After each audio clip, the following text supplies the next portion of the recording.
Hello বন্ধুরা, আমি দীপ আর তোমরা শুনছো ভূতবং, ভূতের রাজ্যে সকলকে স্বাগত। বন্ধুরা, আজকে ঘটনা পাঠিয়েছে কাঁসাপাড়া থেকে পিঙ্কি দত্ত। পিঙ্কিদি আজ দুটো ঘটনা শেয়ার করেছে। একটি ঘটেছিল পিঙ্কিদির মাসির সাথে আর একটা পিঙ্কিদির বোনের সাথে। দুটি ঘটনা শোনার আগে বন্ধুরা, তোমরা যারা এখনও পর্যন্ত ভূতবং চ্যানেলটিকে সাবস্ক্রাইব করোনি তারা এবার সাবস্ক্রাইব করে দাও আর পাশে থাকা বেল আইকনটিও ক্লিক করে রেখো, যাতে ভূতবংয়ের ঘটনা আসা মাত্রই তোমাদের কাছে নোটিফিকেশন পৌঁছে যায়। তাহলে চলো বন্ধুরা, কানে হেডফোন গুঁজে নাও, চলো আজকের ঘটনা দুটি শোনা যাক। হ্যালো দীপদা, আমি পিঙ্কি দত্ত কাঁসাপাড়া থেকে বলছি। আজ আমি ভূতবংয়ে দুটি ঘটনা শেয়ার করলাম। ঘটনাগুলি আমার সাথে নয়, আর যাতে আমার সাথে এরকম ঘটনা নাও ঘটে। ঘটনা দুটি ছিল আমার মাসির সাথে একটা, আর একটা ছিল আমার বোনের সাথে।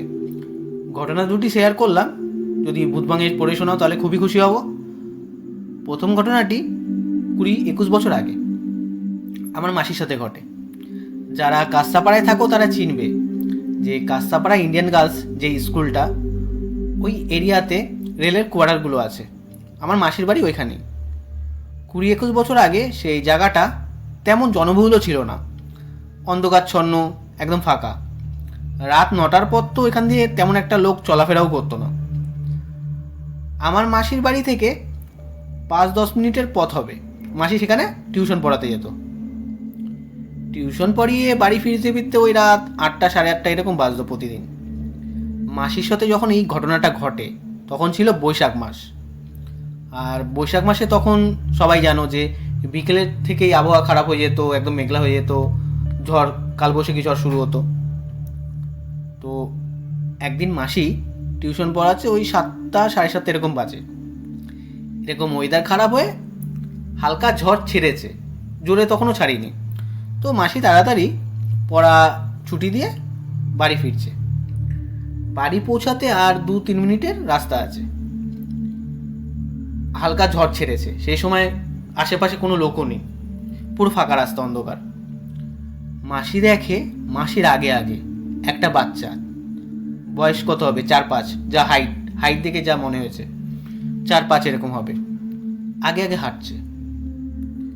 মাসি দেখে তো অবাক হয়ে যায় যে এত রাতে এরকম ঝড় ছেড়েছে, কে?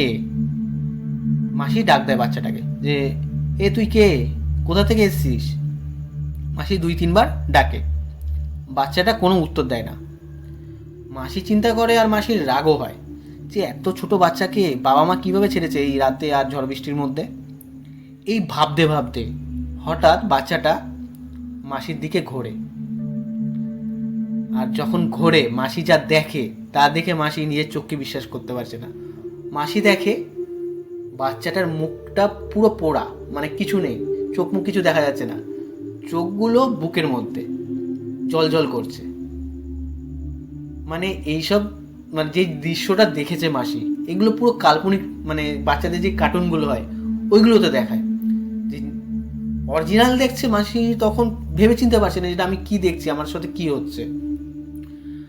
মাসি তো বুঝে যায় যে জিনিস তো ঠিক না, আর এর সাথে যাওয়া যাবে না, এর মানে একে পার করে মাসির ক্ষতি করে ফেলবে। পাশে একটা বাড়ি ছিল, ওই বাড়ির উঠোন দিয়ে মাসিদের বাড়ি যাওয়া যায়। মাসি কী করে, ওইখান দিয়ে দৌড় লাগায়, আর দৌড় দিতে দিতেই মাসি সেই বাড়ির উঠোনে হুমড়ি খেয়ে পড়ে, আর পড়তে পড়তে অজ্ঞান হয়ে যায়। তো সেই বাড়ির লোকেরাও বেরায় আওয়াজ শুনে, তারপরে মাসিকে চেনে তারাও, তো মাসিকে ঘরে নিয়ে যায়। ঘরে গিয়ে জল দেয় চোখে মুখে, তারপরে হচ্ছে মাসির জ্ঞান ফেরে। মাসি তারপরে বলে যে এরকম এরকম দেখেছি। তারপর ওনারা মাসিকে বাড়ি অবধি পৌঁছে দেয়। এই ছিল ঘটনা। পরে মাসিরা শোনে যে ওই এরিয়াটা ওরকমই, অনেকেই এরকম বাচ্চা বা মহিলার অবয়ব অনেকেই দেখেছে। তো এই ছিল প্রথম ঘটনা। দ্বিতীয় ঘটনাটি ঘটে আমার বোনের সাথে। কলকাতার এক সরকারি হসপিটালে বোনের তখন নার্সিং ট্রেনিং চলছিল, কোভিডের পরপরই সময়। সে সময় তো মাস্ক পরাটা একদম বাধ্যতামূলক ছিল। বোনের যেই ওয়ার্ডে ডিউটি ছিল, সেই ওয়ার্ডে একজন মহিলা পেশেন্ট ছিল যে কিনা এই মাস্ক পরতো না, খুলে রাখতো। তো বোন সেই পেশেন্টকে বারবার ওই বকা জকা দিয়ে মাস্ক পরাতো। সেই পেশেন্ট একদিন ওয়ার্ডের মধ্যেই হার্ট অ্যাটাক হয়ে মারা যায়। যেদিন উনি মারা যায় সেদিন যখন বোন সন্ধ্যের সময় হোস্টেলে ফিরছিল, হোস্টেলের পাঁচিলের সামনে দেখে একজন মহিলা বসে, অন্ধকার একদম, মুখ চুখ দেখেনি। অন্ধকারে মুখটা না দেখে বোন জিজ্ঞাসা করে, কে আপনি এখানে বসে কাঁদছেন কেন, কি হয়েছে আপনার? উনি কোথাও উত্তর দেয় না। তারপর বোন কি করে, ফোনের ফ্ল্যাশটা ধরিয়ে যা দেখে, ওই দেখে বোন নিজের চোখে বিশ্বাস করতে পারছে না। দেখে যে সেই পেশেন্টটা, যে পেশেন্টটাকে বোন বকা দিয়ে মাস্ক পরাতো বারবার। বোন তো এই দেখে থতমত খেয়ে যায়, প্রথমবারে এমন সিচুয়েশনে পড়েছে, এমন জিনিস দেখছে। পাশেই হোস্টেলের গেট ছিল। বোন কি করে, দৌড় দিয়ে ঢুকে পড়ে। গার্ডরা বোনকে এমন দৌড়াতে দেখে জিজ্ঞাসা করে, কি হয়েছে ম্যাডাম, কিছু হয়েছে? বোন প্রথমে কিছু বলতে চায় না, এই ব্যাপারে কি বলবে ওনাদেরকে। গার্ডরা তো বোনের মুখ চুখ দেখে বুঝে যায় এর তো কিছু একটা হয়েছে। বোনকে তারপরে ওরা রিকোয়েস্ট করে। বোন বলে, আমি একজন মহিলাকে দেখলাম এরকম পাঁচিলের সামনে বসে কাঁদছে। সঙ্গে সঙ্গে ওই গার্ডগুলো বেরিয়ে দেখে, ওই গার্ডগুলোর সাথে বোনও বেরায়।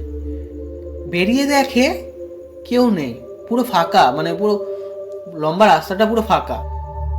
তো গার্ডরা বুঝে যায় যে নেগেটিভ কিছু ঘটেছে। আর কিছু বলে না, ওই আমার বোনকে বলে যে ম্যাডাম তাহলে আপনি রুমে চলে যান, কোনো প্রবলেম নেই। তো ফেরে বোন রুমমেটদের ব্যাপারটা বলে যে আমি এরকম জিনিস দেখলাম, ওই পেশেন্টকে দেখলাম। তো ঘটনাটা এখানে শেষ হলে ভালো হতো। বোনরা ওই রাত 9টা 9:30 নাগাদ ডিনার করে বোন ওয়াশরুমে যাবে। ওয়াশরুমটা ওদের রুম থেকে বেরিয়ে সিঁড়ির কাছে ছিল। ও যখন রুমের দরজাটা খুলে বেরাতে যাবে, দেখে যে ওই মহিলাটা বোনের দিকে তাকাতে তাকাতে সিঁড়ি দিয়ে নেমে যাচ্ছে। বোন স্পষ্ট দেখে সেই জিনিসটা, ওই দেখে চিল্লিয়ে ওঠে। ওদের রুমমেটরা আর আশেপাশের রুমের যে স্টুডেন্টরা ছিল সবাই বেরিয়ে যায়। বোন তো ওই পরিস্থিতিতে ওর কী অবস্থা হয়েছিল তখন ওর বন্ধুরাই পরে বলে যে এরকম হয়েছিল, ওর পুরো মুখ চোখ পুরো ঘাম বেরিয়ে গিয়েছিল, কাঁপছিল একদম। তো তারপরে পরের দিন সকালেই বোন ছুটি নিয়ে আসে। এই ঘটনার পর বোনের শরীরও খারাপ হয়, জ্বর চলে আসে। পরের দিন বাড়িতে যখন ফেরে পুরো ওর গায়ে জ্বর। 3 দিন বাড়িতে ছিল, তারপরে আবার ওর ডিউটিতে জয়েন করতে লাগে। ডিউটিতে জয়েন করার পর আর ওর সাথে কোনো অলৌকিক ঘটনা ঘটেও নি, আর কোনো এরকম পরিস্থিতিতে পড়তে হয়নি। কিন্তু সেই যে মাথায় ছিল এই ব্যাপারটা, ও ভয়ে থাকতো অনেক দিনই।